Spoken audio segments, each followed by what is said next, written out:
형제 자매 여러분 안녕하십니까? 오늘 말씀은 민수기 2장입니다.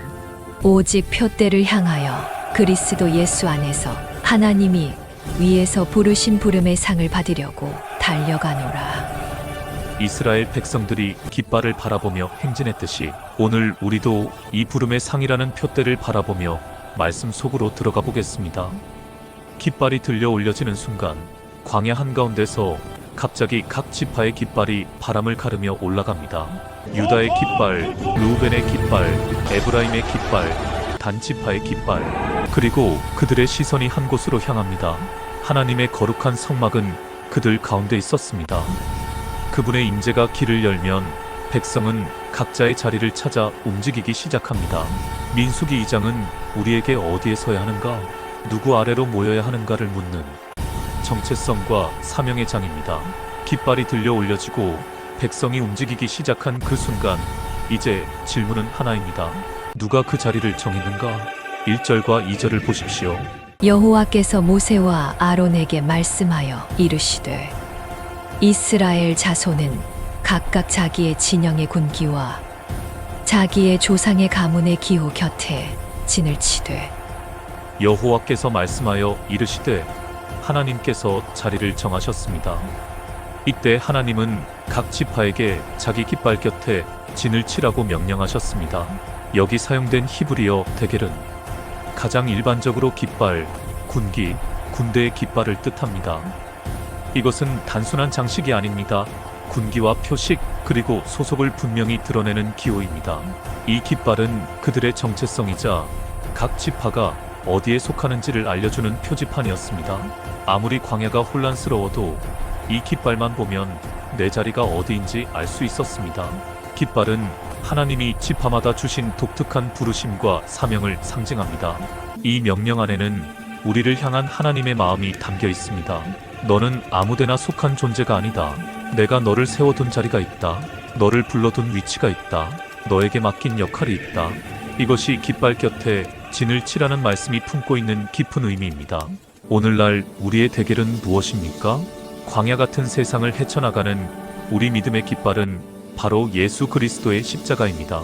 세상의 혼돈 속에서 우리가 어느 방향으로 가야 할지, 누구에게 소속되어야 할지 고민할 때 우리의 시선은 오직 십자가, 바로 우리의 대결로 향해야 합니다. 사도 바울은 이렇게 고백합니다. 그러나 내게는 우리 주 예수 그리스도의 십자가 외에 결코 자랑할 것이 없으니. 이 십자가의 대결만이 우리의 유일한 정체성이자 자랑이며 우리를 구별하는 표식입니다. 이 깃발 아래 있을 때 우리는 세상의 가치관과 구분된 하나님 나라의 군대가 됩니다. 이것은 하나님이 친히 설계하신 하나님 나라의 질서입니다. 하나님께서는 이스라엘 백성을 광야에서 오합지졸로 두지 않으시고 4개의 거대한 진영으로 나누어 각자의 대결 아래 묶어주셨습니다. 이제 그 4진영의 특징과 역할을 하나씩 살펴보겠습니다. 3절. 동방해 돋는 쪽에 진칠 자는 그 진영별로 유다의 진영의 군기에 속한 자라. 왜 하나님은 동쪽 유다에서 시작하게 하셨을까요? 성경의 흐름 속에서 동쪽은 인간의 죄와 실패, 곧 추방의 자리였습니다. 아담과 하와가 범죄한 후 에덴 동쪽으로 쫓겨났습니다.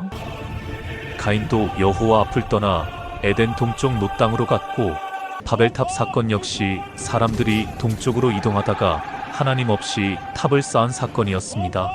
롯이 선택한 소돔 땅도 동쪽이었습니다. 즉, 성경에서 동쪽은 줄곧 하나님을 등지고 떠나는 길, 인간의 욕심이 향하는 방향이었습니다. 그런데 민수기 2장과 성막을 보면 이 동쪽의 의미가 완전히 달라집니다. 성막의 입구는 동쪽을 향해 있습니다. 하나님을 등지고 떠났던 죄인들이 이제 다시 그 동쪽 문을 통과하여 지성소에 계신 하나님께로 돌아온다는 뜻입니다. 동쪽은 원래 추방의 자리였지만 하나님은 그 자리를 구원의 시작점으로 바꾸셨습니다. 타락이 시작된 그 방향에서 이제 하나님을 향한 거룩한 행진이 시작되는 것입니다. 그 선봉에 유다가 섰습니다. 장차 유다의 후손으로 오셔서 어둠을 몰아내실 예수 그리스도의 그림자입니다. 제1대 유다 진영은 리더인 유다와 이사갈, 스불론이 함께하며 어머니 레아의 혈연으로 묶인 왕권을 가진 주력 부대를 형성했습니다. 제2대는 남쪽 르우벤 진영입니다. 리더는 르우벤입니다. 비록 장자권을 잃었지만 하나님은 그를 버리지 않으시고 남쪽의 리더로 세워주셨습니다. 그 곁에는 차남 시므온이 섭니다. 여기에 특이한 점은 갓 지파입니다. 갓은 여종 실바의 아들입니다. 하나님은 서자인 갓을 차별하지 않으시고 실바가 레아의 여종이었기에 너도 레아의 가족이다라며 형님들 르우벤, 시므온 틈에 소속시켜 레아의 혈연으로 묶인 연합군을 만드셨습니다. 이 일대 유다 진영과 2대 르우벤 지파 진영 사이에는 이스라엘의 심장인 하나님의 성막이 위치하여 이동합니다. 제사장 아론과 레위 지파가 자리를 잡았습니다. 레위 사람들은 게르손 자손, 고핫 자손, 그리고 무라리 자손으로 나뉘어 성막을 옮기고 지키는 일을 맡았습니다. 그 다음은 성막 뒤를 따르는 제3대는 서쪽 에브라임 진영입니다. 에브라임, 므낫세, 베냐민입니다. 이곳은 야곱이 사랑했던 아내 라헬의 직계 자손들로 구성된 진영입니다. 하나님은 라헬의 자손들을 다른 지파와 섞지 않으시고 마치 일찍 떠난 어머니 라헬을 대신에 품으시듯 이들을 한 곳에 모아 서로 의지하는 가족 공동체로 보존해 주셨습니다. 그런데 왜 형 므낫세도 사랑받는 베냐민도 아닌 에브라임이 우두머리일까요? 베냐민은 막내로서 사랑받았지만 영적 장자권의 핵심인 두 몫의 축복은 요셉의 아들 에브라임에게 계승되었기 때문입니다. 이것은 야곱이 요셉의 두 아들을 축복할 때 에브라임을 앞세운 그 은혜의 섭리가 완성된 것입니다. 에브라임은 축복의 상속자로 세움받았습니다. 마지막으로 제4대 북쪽 단 진영을 보겠습니다. 단과 아셀, 납달리입니다. 이들은 주로 여종들의 아들들로 구성되었습니다. 특히 아셀은 남쪽에 있는 갓 지파의 친동생입니다. 리더인 단은 여종이 낳은 아들 중 맏형이자 싸움에 능했습니다. 가장 위험할 수 있는 후방 경계의 막중한 사명을 가장 강인한 이들에게 맡기신 것입니다. 이것은 이스라엘 전체를 후방에서 보호하고 나고자를 챙기는 중요한 사명을 맡았음을 뜻합니다.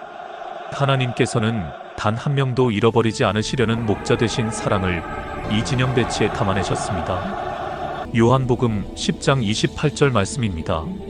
내가 그들에게 영생을 주노니 영원히 멸망하지 아니할 것이요 또 그들을 내 손에서 빼앗을 자가 없느니라. 32절, 33절 말씀을 보시면 이스라엘의 총계는 60만 3,550명이었으나 하나님은 레위인을 그 수에 넣지 않고 오직 성막을 위해 따로 구별하셨습니다. 군대의 힘은 숫자가 아니라 중심에 있는 거룩함에서 나오기 때문입니다. 성도 여러분, 이 배치도를 묵상해 보면 우리를 향한 하나님의 놀라운 마음을 발견하게 됩니다. 첫째, 거룩한 공동체를 위한 질서와 연합입니다. 하나님은 이스라엘 진영의 중심에 계시듯 오늘날에도 성령을 통해 우리의 삶의 중심에 거하십니다. 이 거대한 진영의 움직임은 곧 신약 시대의 예수 그리스도의 몸된 교회가 움직이는 원리와 같습니다. 우리 각 지체는 서로 다른 자리, 다른 대결 아래 모여 있지만 그리스도 안에서 하나로 연결되어 있습니다.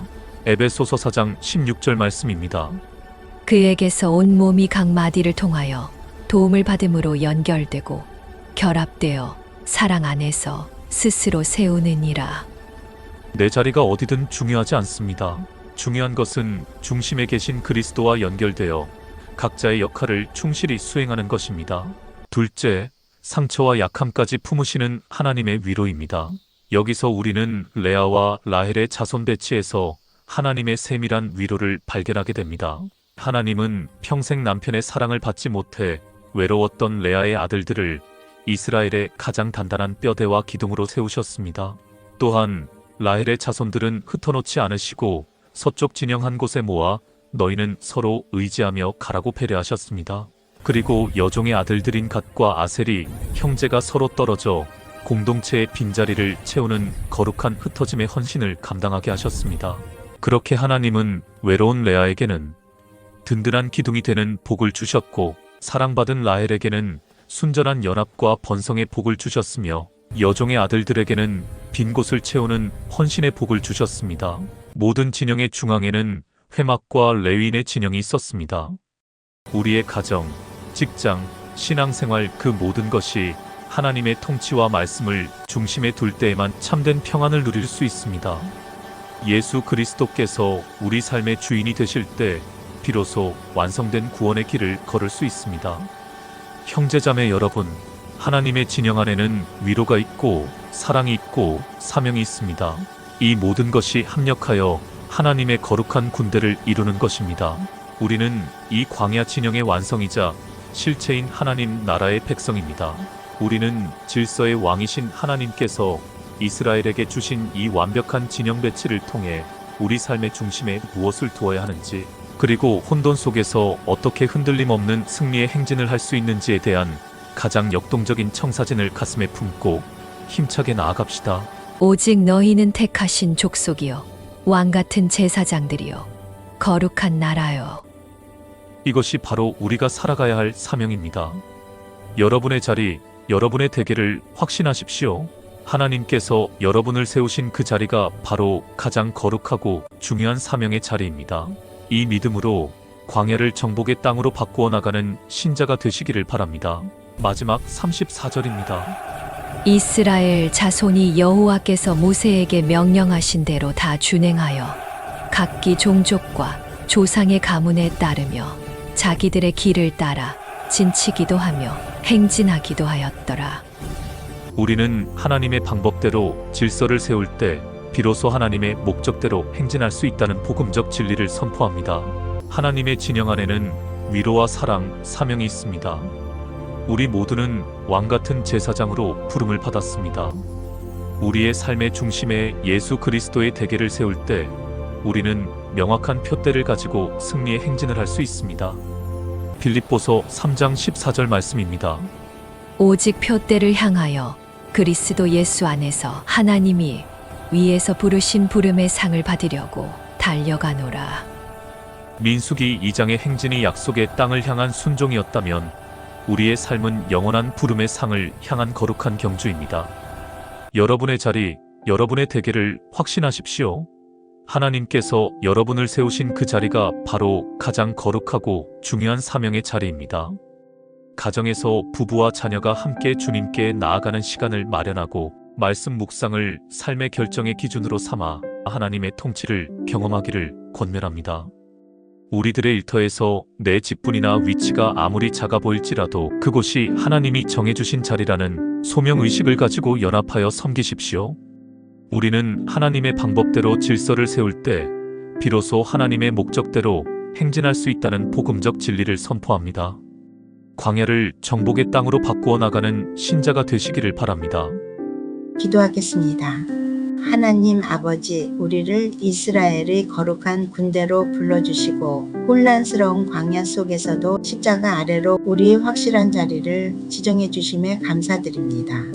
주님, 우리가 이 말씀을 따라 우리의 삶의 중심에 예수 그리스도의 대계를 세우기를 원합니다. 우리 각자의 위치와 역할이 다르더라도 중심에 계신 주님과 연결되어 서로 연합하며 맡겨주신 사명을 기쁨으로 감당하게 하옵소서. 죄와 실패의 자리까지도 새로운 소망의 시작점으로 바꾸시는 주님, 우리 삶이 절망적인 영역들마저도 회복과 은혜의 통로로 바꾸어 주실 것을 믿습니다. 우리 모두가 이 광야 길에서 예수 그리스도의 이름으로 승리할 수 있도록 인도해 주시옵소서. 우리 주 예수 그리스도의 이름으로 기도드립니다. 아멘. 사랑하는 형제 자매 여러분, 12지파의 거대한 진영이 완성되었지만 가장 위험하고 거룩한 중심을 지킬 자들은 따로 있었습니다. 이스라엘의 모든 장자를 대신해 목숨 걸고 하나님 앞에 서야 했던 레위 지파, 그 대속의 비밀이 공개됩니다. 민수기 3장을 기대하십시오. 또한 오늘 말씀이 여러분의 영혼의 양식이 되었다면 구독과 좋아요를 눌러주시고 알림 설정으로 다음 영상도 함께 해주시면 감사하겠습니다. 감사합니다.